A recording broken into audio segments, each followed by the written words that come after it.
Friends అందరికి నమస్కారం అండి.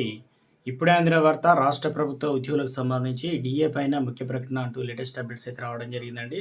సో ఆ వివరాలు ఏంటనేది వీడియోలో తెలుసుకుందాం. వీడియోని చివరి వరకు చూడండి. కంప్లీట్ ఇన్ఫర్మేషన్ అయితే అర్థమవుతుందండి. వీడియో ఇంకెవరైనా సరే మన ఛానల్ సబ్స్క్రైబ్ చేయకుండా చూస్తున్నట్లయితే వెంటనే మన ఛానల్ సబ్స్క్రైబ్ చేసుకోండి. ప్రభుత్వం నుంచి వచ్చే లేటెస్ట్ అప్డేట్స్ అన్ని కూడా ముందుగానే మీ ఫోన్ నోటిఫికేషన్ రూపంలో అందించడం జరుగుతుందండి.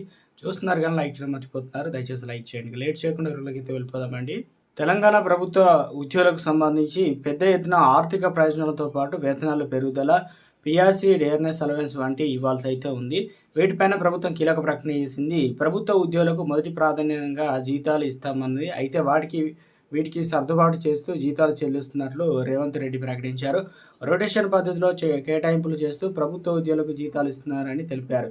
ఇక ఒడిదుడుకులకు ఎదుర్కొంటున్న సమయంలో మీ సహకారం అవసరం. కొన్నిసార్లు వెనుక ముందు ఆలస్యమైన ఇది మన కుటుంబం. మన కుటుంబంలో నెల జీతం సరిపోనప్పుడు ఎలా అయితే సమన్వయం చేసుకొని ఆర్థికంగా సర్దుబాటు చేసుకుంటామో అదే మాదిరిగా ప్రభుత్వం కూడా అలాగే అని రేవంత్ రెడ్డి ప్రకటించారు. అనా పైసా సహా అన్ని లెక్కలు మీకు అందిస్తాం. మీరు ఒక కమిటీ ఏర్పాటు చేసుకొని అది ఏది పంచుతారో మీరే చెప్పినట్టు చేస్తామని ఉద్యోగులకైతే చెప్పారు. అవును, జీతాలు బిల్లులు పెండింగ్ పెడుతున్నారు. ఆశా వర్కర్లకు, అంగన్వాడీ వర్కర్ల జీతాలు ఆపుతున్నారు. షాదీ ముబారక్, కళ్యాణ లక్ష్మి పెండింగ్ పెట్టి రొటేషన్ చేస్తూ ప్రభుత్వాన్ని నడిపిస్తున్నామని రేవంత్ రెడ్డి వివరించారు. కష్టమైన నష్టమైన మీకు చెప్పి మీకు వివరించి మీ అనుమతి తీసుకొని ఏం చేయమంటే అది చేస్తామని రేవంత్ రెడ్డి తెలిపారు. రిజర్వ్ బ్యాంకు వద్ద తాకట్టు పెట్టి అప్పులు తీసుకొని జీతాలు చెల్లించామని రేవంత్ రెడ్డి ప్రకటించడం కలకలం రేపింది.